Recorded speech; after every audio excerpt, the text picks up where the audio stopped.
Okay, at this time we have tight ends coach Michael Nysewander. Questions for Coach Nysewander, Greg? Michael, so you got several new tight ends, or at least a couple, this summer that you're working with for the first time. So give us a little insight into Grayson, Ryan Ward. What are you seeing out of them in the early going? Yep. So we had 7 guys in the spring, and now we've got 6. And those 2 new guys that you mentioned, the biggest thing was what's big now with the transfer portal and everything is you have these practices basically in the summer. We call them skill developments where, we can be more hands-on with them. So that time was good. That was a big, teaching time. And so once we hit camp, they kind of had a base of understanding of how we roll around here, and not just from a schematic standpoint, but from a, culture, work standpoint. So those 2 guys have done a great job. They've all done a great job.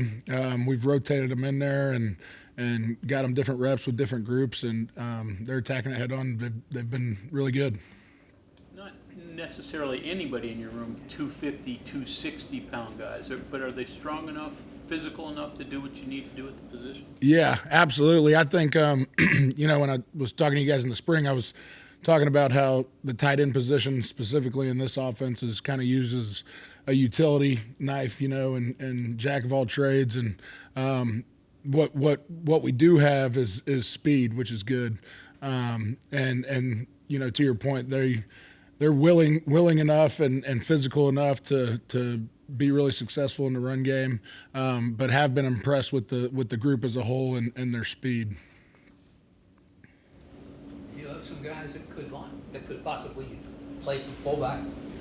Yeah, it's funny because that title fullback is, a lot of our plays is like an old school fullback or whatnot. We kind of play in the sniffer position or the wing position or whatever you want to call it. So, there's a lot of schemes where those guys are doing what you call, fullback type plays. But it was funny when I first got here, the meeting rooms out there, they're labeled, and outside of my room it says tight end / fullback. And we were in a staff meeting early on, and Coach Rodriguez was walking by, and he's like, "Nice, I'm not sure. Did we change the offense? Are we using a fullback now?" And so anyways, but to answer your question, they're really kind of one in the same position. There's some schemes where, we'll be off the ball more, and obviously some schemes will be in line or split out even. So again, it just goes back to that kind of jack of all trades position. What's your opinion on the position? We asked Rich this, if you think the fullback position will make a comeback or is kind of the thing of the past or figuring out a different way. Yeah, I think it kind of just goes back. At least here, Coach has always been really good at utilizing the type of players you have on the team, and obviously that goes to how we recruit and stuff like that. But maybe if there's a bad SOB that is nothing but a fullback and he's really good and can't afford to not be out on the field, then Coach will use it. But yeah, like I said, they just really a title because there are some schemes that would remind you of a fullback, so that we do. So fans remember obviously Owen Smith being such an integral part right. of the offense during Rich's first tenure here. Right. Fullback. Right. Bad SOB. Yeah. But well, Owen Smith doesn't really exist right now. Yeah, and there's like I said, there's certain packages and things of that nature. I know when we were at Jacksonville State to open up. The very first touchdown Jacksonville State ever had in a bowl game was from a fullback. We lined up in the I formation, and Coach handed it to him. So, like I said, whatever players can do or to their skill set, Coach is going to utilize them. Seems like a role. I know Colin McBee's on the roster. He played running back here locally in high school. Seems like a type of role he might be able to fit into. What would you do with a player of that sort? Yeah, and Colin's been doing a great job, and again, it just goes back to. There's sometimes like this past scrimmage we've put in some formations that are similar to that a fullback would use, but Colin's done a great job of everything we've asked him to do, whether it's line up out wide or put his hand in the dirt, and so we don't want to just put him in that box of okay, you're a fullback only or type. So just like all those guys, he's been doing a good job of kind of learning it all. So if you come into a recruiting meeting, right, high school player, junior college transfer, and you found what you think is a bad SOB, right? He's 6 foot 250, whatever, right? He's not quite tight end, but not a halfback. what does he have to do that sells the rest of the coaches that, yeah, we got to get this guy? Yeah, well, I think we want speed on all those skill positions. So we don't try to. We're not a big when it comes to recruiting. We're not a big put people in boxes and say, oh well, his arm length wasn't this, or he wasn't a 6'3", he's only 6 foot. Coach is talking about all the time, like if you can play, you can play. So honestly, the first thing from a recruiting standpoint we're looking for is guys that fit the culture for one, but then the intangibles but then number two, from a skill set standpoint, it's we want guys that can run. We don't want to recruit guys that basically end up just being right tackles or left tackles once they get here and they're in a weight program and they're eating good and having all that ice cream we have in there. And so we want guys that can be able to run and split out and kind of do it all. Rich was talking about outside of the quarterback, he thought tight end was the hardest position to master, even more so than offensive line, which I thought was interesting. What are the things that go into that? I mean, when you look at a tight end, some of the things that you need, you don't always see. You have to kind of project a little bit. How does that all work out? How do you work that out with your guys?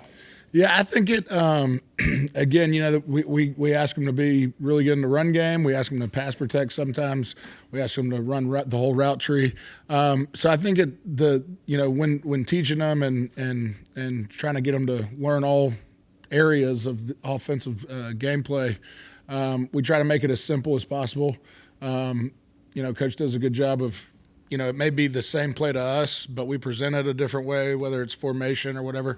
So as much as we can kind of make the teaching similar to another play or the code words to help guys remember that and make it as easy as possible for them. But a lot of times, like the tempo that we use and the different formations and stuff, it looks harder than it is, but we keep it pretty simple for those guys so we can play fast. And I guess as a coach, you would say that a great tight end is made, but a lot of times they're born. Yeah, 100%. I was over the spring break, I picked up a book. It's called like Blood and Guts or something, and it's just every chapter is about a different tight end, from back in the 50s and a lot of that is you got to kind of have the heart of a lion, I guess, if you will, and kind of comes with the position. So Barnes was pretty productive in Northern Illinois. Mm-hmm. Was he add to your room? I think he's an all-around just really good player. He's athletic. He's got speed, like I was talking about. I think in IU you saw a lot of the stuff that he did in the pass game. I've been really pleased with all the stuff he does in the core here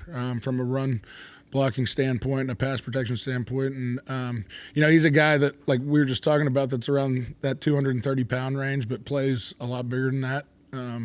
He's physical. He's kind of got that willingness to go out there and be physical, but he's done a really good job since he's been here.